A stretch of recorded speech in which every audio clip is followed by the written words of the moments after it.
d'Israël, dans Deutéronome chapitre 28, à partir du verset 1 jusqu'au verset 14, Dieu leur dit, voici au verset 1, voici les bénédictions qui se répandront sur toi et qui seront ton partage, qui s'empareront de toi lorsque tu obéiras à la voix de l'Éternel ton Dieu.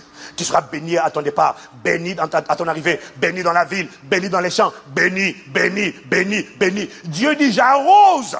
Pourquoi? C'est ma part.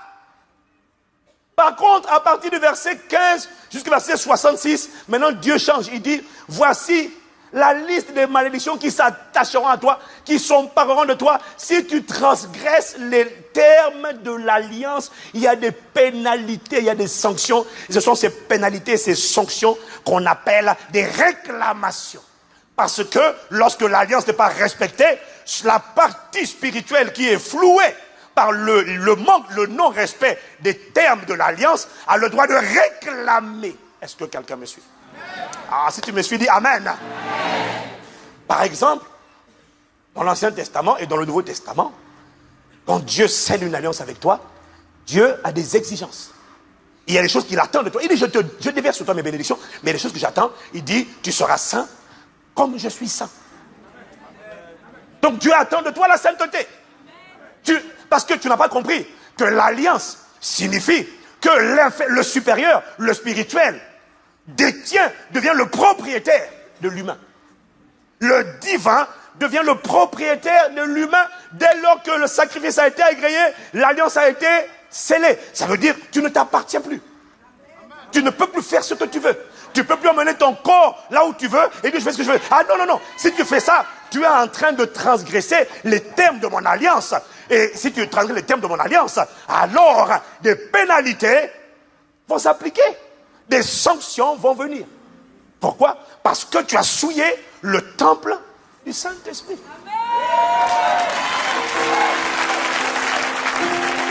Et c'est là que tu vas surgir des maladies et toutes sortes de catastrophes. Pourquoi? Parce que les termes de l'alliance n'ont pas été respectés. Est-ce que quelqu'un me suit? Dis avec moi, alliance. Chaque alliance a des termes. Quand ces termes ne sont pas respectés, les pénalités s'appliquent. Et tu me suis dit Amen. Deuxième exemple, Dieu, dans les termes de l'alliance, dit que tous les premiers fruits, premiers-nés, premiers enfants, premiers animaux, premiers fruits du sol, ce qu'on appelle les prémices, tout ce qui est premier est à moi. C'est ce que Dieu dit. C'est moi, c'est Dieu qui dit tout est à moi.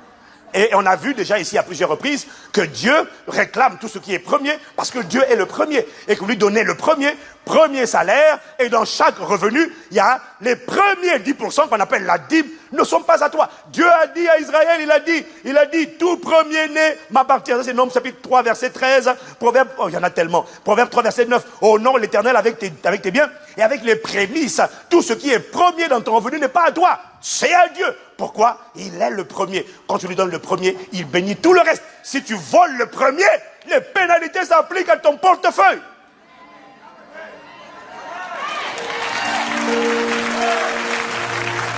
Et ces pénalités, ce sont des réclamations. Est-ce que quelqu'un me suit? Et avec moi, alliance. Tu vois, le Saint-Esprit m'a expliqué. Les autels sont des lieux où on scelle les alliances. C'est vrai pour l'alliance avec Dieu. C'est vrai pour tous les autels sataniques. Tous les endroits où un démon, un ange déchu est invoqué et on brûle des sacrifices, on scelle une alliance. Consciemment ou inconsciemment, ça signifie que les esprits avec lesquels l'alliance a été scellée ont désormais la propriété de toute la personne, l'intégralité de la personne qui offre le sacrifice à l'autel. Si quelqu'un suit, il dit Amen. Amen. Si tu suis, dis Amen. Amen. Non seulement la personne se livre à l'esprit, mais c'est pas tout.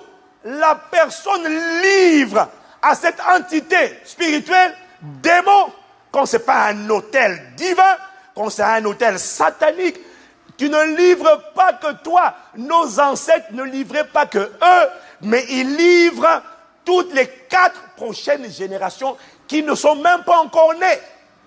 La Bible dit que celui qui est en Christ, quand tu es en Christ,